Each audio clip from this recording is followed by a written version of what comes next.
Sydney woke to a burning crimson sky, landmarks reduced to scarlet silhouettes, leaving many thinking they'd arrived on the red planet. I did think, looks like the aliens or the end of the world might have happened. Not since 1939 has Sydney seen such a dust storm, and it was a moment to mark. For a photographer, this is great. One of the best days to take photos of the bridge. It was chaos on the roads as traffic dragged through the dust. Ferry services were also cancelled. We've got severely reduced visibility, and with an 1,100-tonne vessel, we need to see what's in front of us.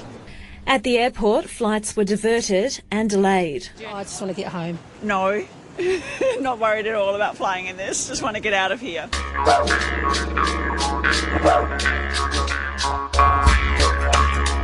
G'day guys, and welcome to Aussie English.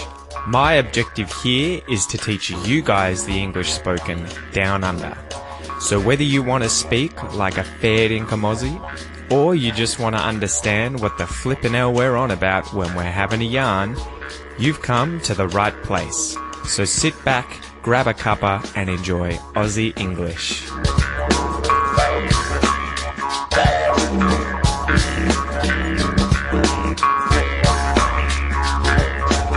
Good morning, guys. Welcome to this episode of Aussie English. I hope you guys are going well. I am freshly woken up. I have just had my morning coffee and I am on to my second coffee. Had a few classes. It's going to be a good day. I think it's going to be a good day. So welcome to the podcast episode, guys. It's the Aussie English Podcast, the number one podcast for anyone and everyone wanting to learn Australian English, but also for anyone wanting to improve their English and reach an advanced level. So guys, if you want to join the premium podcast and support what I do here, as well as get access to all the previous episodes, I think there's over 550 of them now, as well as the downloadable transcripts, the downloadable MP3s, then make sure you go to aussieenglish.com.au and you can sign up to that. And if you would like to get access to all of my course content, so I have 50 to 60 different courses in there for advanced speaking. I have now speaking classes in the Aussie English classroom. I have pronunciation courses, expression courses. There's heaps of stuff in there, guys. Go to aussieenglish.com.au. Check it out. You can sign up for $1 and you can try it for 1 week. And yeah, I think you're really going to enjoy it and get a lot out of it. Anyway, guys, that intro scene there at the start was from a Channel 9 news story about a dust storm that hit Australia in 2009. Now, this thing was epic. It was immense. It was massive. And it was all over the news. So I thought today, because the expression has the word dust in it, that I should talk about dust storms in Australia. And we'll talk about this one in the Aussie English Fact. But before we get started, before we get into the expression, let's talk about, or let's go over, a joke. I've got a joke for you, right? Okay? And it's a bit of a dusty joke. All right. So the joke is, why did the lady want to get rid of her vacuum?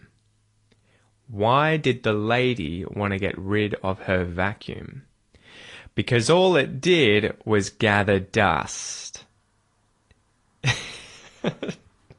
Because all it did was gather dust. So, okay, the joke here. To gather dust. If something gathers dust, that could be literally that's what it does. It collects dust, right? Like a vacuum usually collects dust. It gathers dust. It sucks dust up off the ground.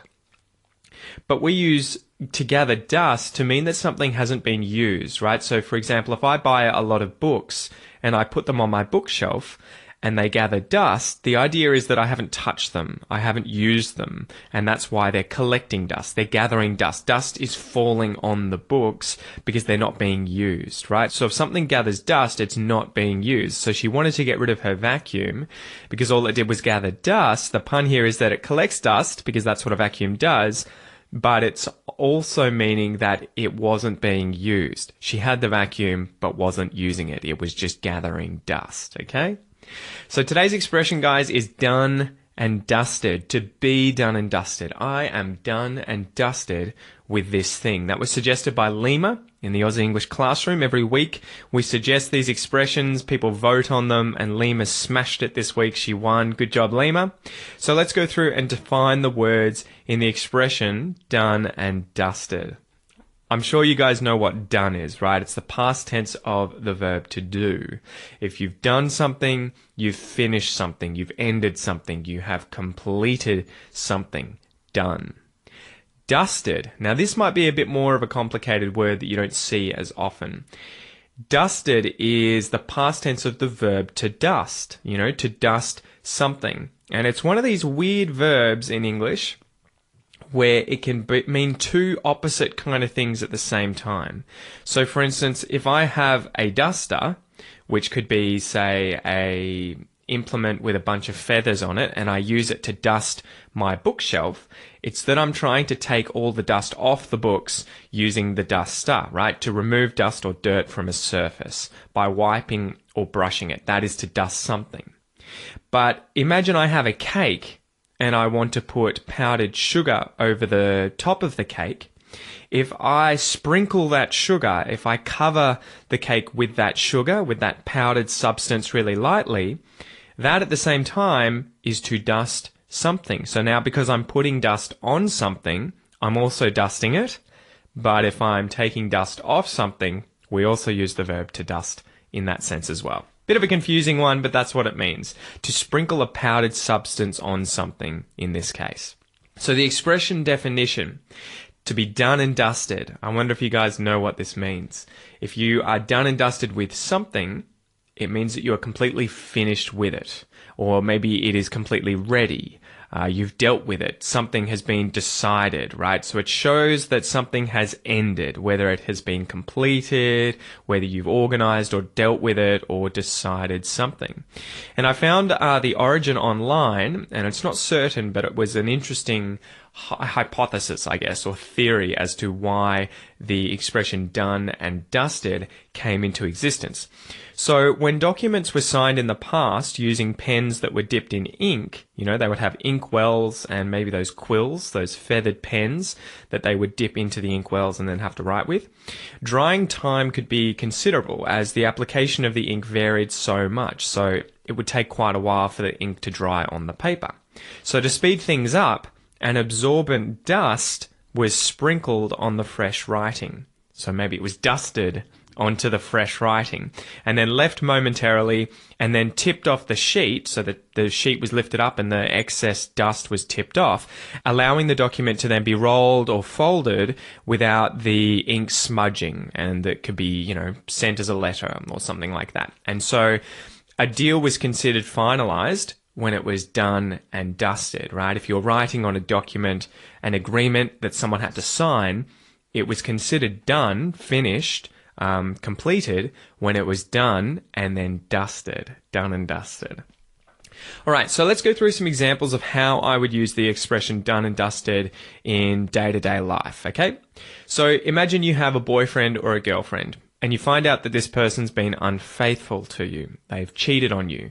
So they've betrayed you, right? They've cheated on you with someone else. They've had a relationship with someone else whilst you guys were meant to be in a relationship. So once you find out about this betrayal, you decide you're going to end the relationship.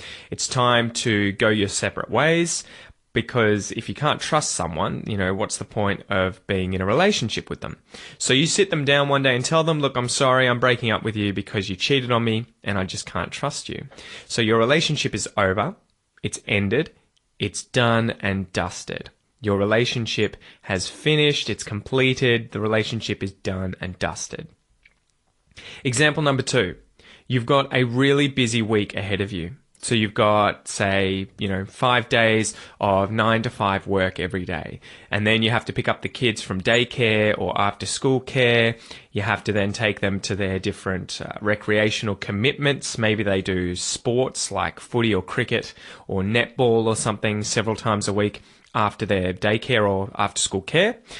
Then you have to come home, you have to cook, you have to clean, then go to bed, wake up early, and do it all again. So it's been a massive week as usual, but the weekend comes and you finally get to kick back and relax. So someone might ask you, imagine you're spending time with a friend or something and they say, I know you had a busy week, but did you get everything done? Everything that you needed to sort of smash out and finish during the week, did you finish everything? You might reply, yes. I did everything one day at a time. I knocked it all out. I got it done. And by Friday, it was all done and dusted. It was all finished. I did everything. It ended. It was done and dusted. All right, example number 3. So this is a real example, okay? When I was at university, I was studying for quite a few years at university, I think probably 11 or 12. I was at Melbourne University. I was studying science. I did my bachelor's degree for 4 years, my master's degree for 2 years, and then my PhD for another 5 or 6 years. And when I finally submitted my thesis for my PhD, for my doctorate, and it got accepted, I couldn't believe that I had actually finally finished, that everything was done, that I had completed my studies. After all of that time, I was finally free to do Aussie English. So everything was finally done and dusted. It was a massive weight off my shoulders. I could finally feel at ease. I could feel relaxed because everything was done and dusted with my uni studies. So hopefully, guys, you understand the expression to be done and dusted. It means to be completely finished, to be ready, to have dealt with something, to be decided about something, to be done and dusted. As usual, let's go through a little listen and repeat exercise where you guys can practice your pronunciation. If you want to work on your Aussie accent, try and pronounce these words exactly as I do.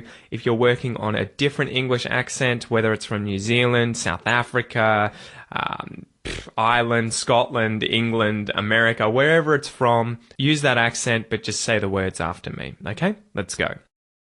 To be. To be done. To be done and. To be done and dusted. To be done and dusted. To be done and dusted. To be done and dusted.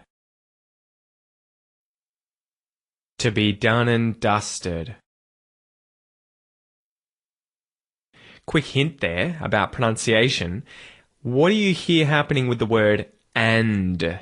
Right? If I'm to really enunciate that word, I would say and.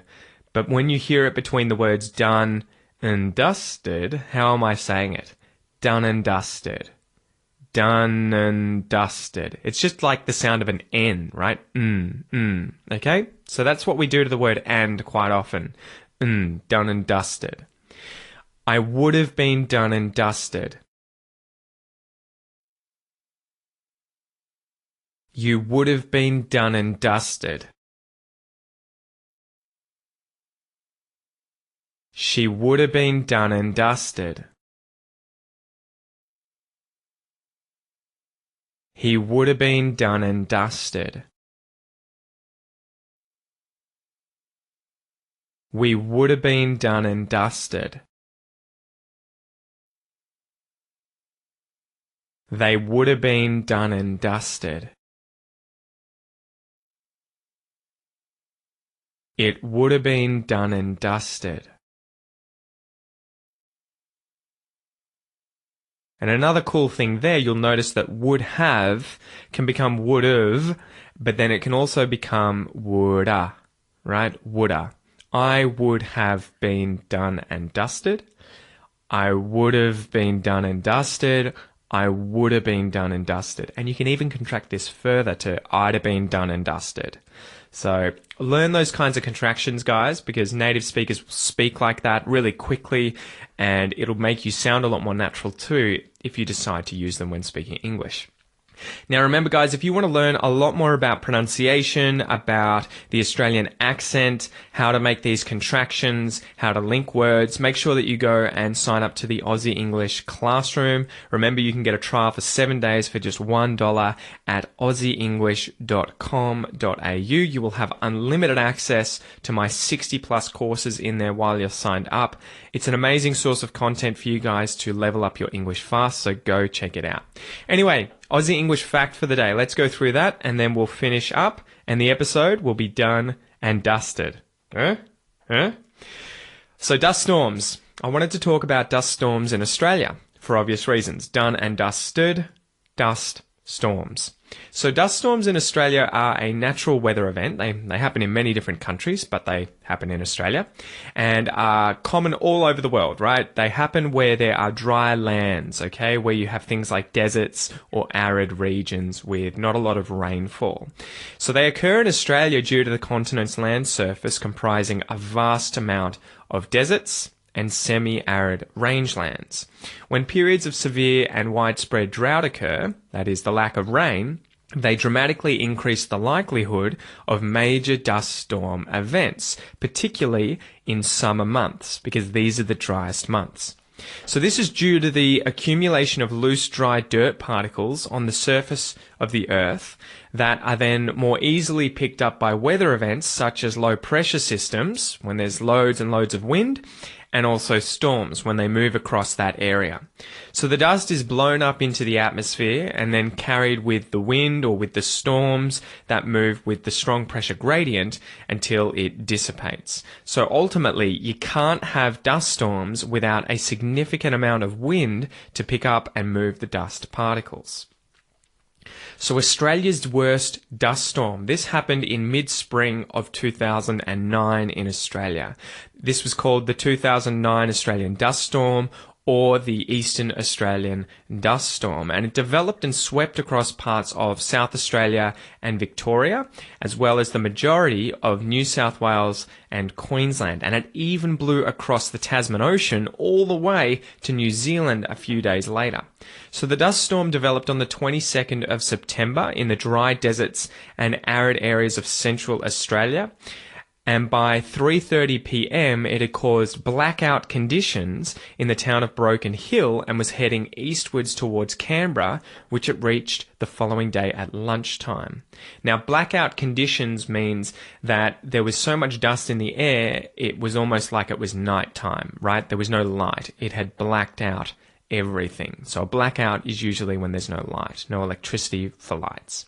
So as the dust rolled over the eastern part of the continent, it set off smoke alarms, prompted increased demand for emergency services like the ambos or the fireys, and sent many asthma sufferers to the hospital. The dust storm turned the outside world into what people liken to a nuclear winter, an Armageddon, or the planet Mars due to the dark orange colour of the sky and the lack of visibility. So in concert with these alien-like conditions, excessive rain was reported to have resulted from the dust particles in the atmosphere, as well as cricket ball-sized hailstones falling from the sky like rocks. In Coffs Harbour, in New South Wales, for example, visibility was reduced to less than 500 metres by 9 a.m. on the 23rd of September, and planes were grounded and airports were closed as a result.